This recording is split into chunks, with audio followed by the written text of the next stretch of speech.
అమ్మా చూసి, నీ ప్రతి పుట్టినరోజు పండుగకి నీ మామయ్య ఇచ్చే బహుమానం. అరే ఇదెక్కడిది? ఇది నా స్నేహితుడి బహుమానం.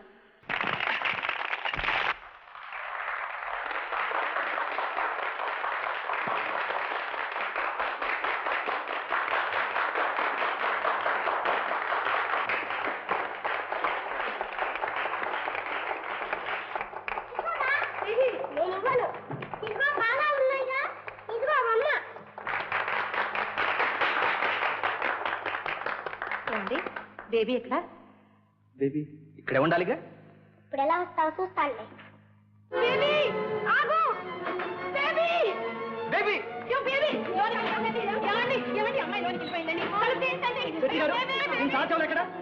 ఇక్కడే ఉంచా కదండి. ఏం చేయాలి? ఏదైనా ఉపాయం చెప్పండి. ఆలస్యం లేకుండా పెట్టి తెరవడానికి వీలు లేదు బాబు. అయ్యో మా అమ్మాయి చచ్చిపోతుంది. బేబీ నా పుట్టినరోజు ఇంత అశుభంగా అంతమవుతుందనుకోలేదు. తాళాలు లేకుండా పెట్టి తెరిచే గజం ఒకడున్నాడండి. వాడు ఇక్కడ అనుకుంటాడయ్యా ఇప్పుడు. అయ్యో ఇప్పుడు ఎలాగండి? ఎలాగండి? బేబీ బేబీ ఓ బేబీ.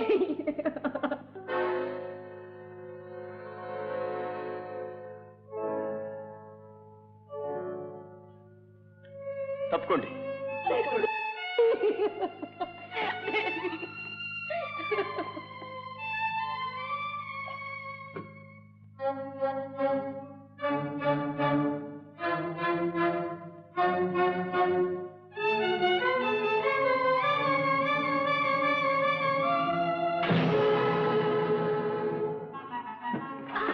అమ్మా నా తల్లి, నా చిట్టెల్లి బ్రతికి నా బేబీ. Thank God.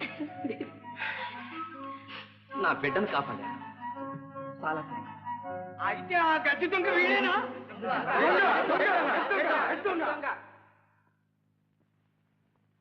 ఇంతకాలం మీరు వెతుకుతున్న గజ దొంగ నేను. అరెస్ట్ చేయండి.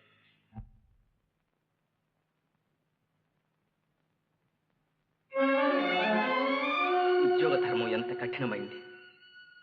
కన్నబిడ్డను కాపాడిన ప్రాణదాతకే సంఖ్యలు వేయటం.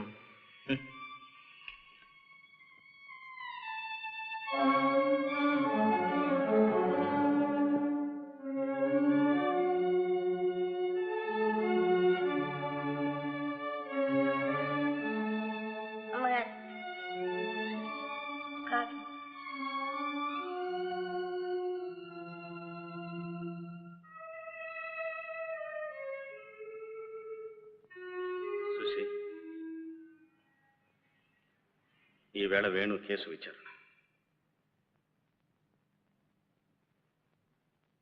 నీ బాధ నాకు తెలుసు. ప్రేమించిన మనసే బాధపడుతుంది. బాధ లేని ప్రేమలో బరువు ఉండదేమో. కానీ మనసులో కల్లోలం చెలరేగినప్పుడే మనిషికి నిగ్రహం కావాలి. వస్తాను సుశీ. బాబా, ఆనాడు నువ్వు నిజం చెప్పావు, కానీ అర్థం చేసుకోలేకపోయాను. నలుగురిలో నవ్వుల పాలయ్యాను. వేణు నన్ను ఇంత దగా చేస్తాడనుకోలేదు. అతను త్యాగానికి మారు పేరనుకున్నా. ఇంత నీచత్వానికి దిగజారుతాడనుకోలేదు. బాబా, నేను ప్రాణంతో సమానంగా ప్రేమించే వ్యక్తి పేరు మోసిన గజ దొంగ. నాకింక విలువేముంది? నా జీవితానికి వెలుగేముంది? సుశీ, ఆ రోజున ఆవేశంలో నన్ను అపార్థం చేసుకున్నాను. ఈ రోజున వేణుని గురించి అలాగే పొరపాటు పడుతున్నాను. పొరపాట? అవును. ప్రశాంతంగా ఆలోచించు. వేణు దొంగే కావచ్చు. అతనిలో మంచితనం ఉంది. అంతకు మించిన మానవత్వం కూడా ఉంది. లేకపోతే పరాయి బిడ్డ ప్రాణం కాపాడడం కోసం తన చేతులారా తన భవిష్యత్తు నాశనం చేసుకుంటాడు. అతను ఆ త్యాగమే చేయకపోతే 10 మందిలో అవమానం పాలయ్యేవాడే కాదు. ఏమంటావు? నిన్ను నమ్మించి పెళ్లి చేసుకుని సుఖపడే అవకాశాన్ని కూడా లెక్క చేయలేదు. దేనికోసం? వేణు హృదయం ఉన్న మనిషి. అతను లాంటి వాళ్లే చేసిన తప్పుని దిద్దుకోగలరు, త్యాగాలు చేయగలరు. వేణు కోసం, న్యాయం కోసం నేను వాదిస్తాను. యువరాన, వేణు గత జీవితంలో దొంగైన మాట నిజమే. కానీ ఈనాడు అతను పూర్తిగా మారిపోయాడు. అతని ప్రవర్తనే అందుకు ప్రబలమైన నిదర్శనం. ఒక ప్రాణాన్ని కాపాడడం కోసం తన భవిష్యత్తును కూడా అతను లెక్క చేయలేదు. నిజానికి పోలీసులు అతన్ని పట్టుకోలేదు, తనంతటికి తానే పట్టుబడ్డాడు. అతనిలో మార్పు వచ్చిందని చెప్పడానికి అది మరొక నిదర్శనం. దొంగల్ని శిక్షించడం దేనికి? వాళ్ళని మంచి మార్గంలో పెట్టడానిక, మరింత రాక్షసులుగా తయారు చేయడానికి? మనిషిలో మంచితనం, మానవత్వం పెంపొందించడమే కదా ప్రభుత్వం చేయవలసిన ప్రయత్నం. కాని నాడు ఈ కోర్టులు, ఈ చట్టాలు, ఈ జైళ్లు అన్నీ వృధా. యువరానర్, ఈనాడు వేణు మానవత్వం ఉన్న మంచి మనిషి. అతన్ని వెంటనే విడుదల చేయవలసిందిగా వేడుకుంటున్నారు. యువరానర్, ఇతని తండ్రి దొంగ, తాత దొంగ, ఇతను గజ దొంగ. అలాంటి ఇతన్ని విడుదల చేయడం అనేది కొరివితో తలగోక్కోవడమే అవుతుంది.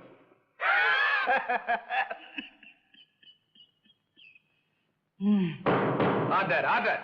తండ్రి దొంగ అయితే కొడుకు దొంగ అవుతాడా? రాజు కొడుకు రాజు, కూలివాని కొడుకు కూలి అనుకునే రోజులు మారిపోయాయి. శ్రమజీవుల వంశంలో పుట్టిన అనేక మంది రాజ్యాలనే శాసించే నాయకులైనారు. మనిషిలో మంచికి చెడుకి కారణం పుట్టుక కానే కాదు, పరిస్థితుల ప్రభావమే ప్రధానం. ఉన్నత వంశంలో పుట్టిన భ్రష్టులు ఉన్నారు, దొంగల కడుపున పుట్టిన ఉత్తములు ఉన్నారు. వేణు ఉత్తమ మానవుడని నిరూపించుకున్నాడు. యువరానర్, అతన్ని వెంటనే విడుదల చేయడం 100కి 100 పాళ్ళు న్యాయం. తీర్పు చెప్పడానికి రేపటి వరకు వాయిదా వేస్తుంది.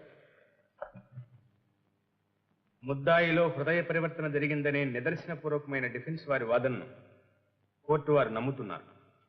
అయినా ఏనాడు చేసినా నేరం నేరమే. చట్ట ప్రకారం శిక్ష విధించక తప్పదు. అందువల్ల ముద్దాయికి 3 మాసాల విడి ఖైదు విధించడమైనది.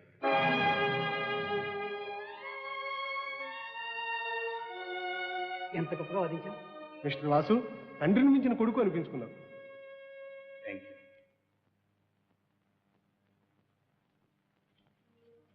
బాబు, ఇన్నాళ్ళు నా మనసులో ఉన్న మాట ఇవాళ నీ నోటి వెంట విన్నా. నువ్వు చెప్పింది నిజం బాబు. దొంగ కొడుకైనంత మాత్రాన దొంగ అవుతాడు కాదు. కానీ ఏం ప్రయోజనం? వేణుకి శిక్ష పడకుండా తప్పించలేకపోయాను. పోనీలే బాబు, నువ్వు చేయగలిగింది నువ్వు చేసావు. వస్తాను.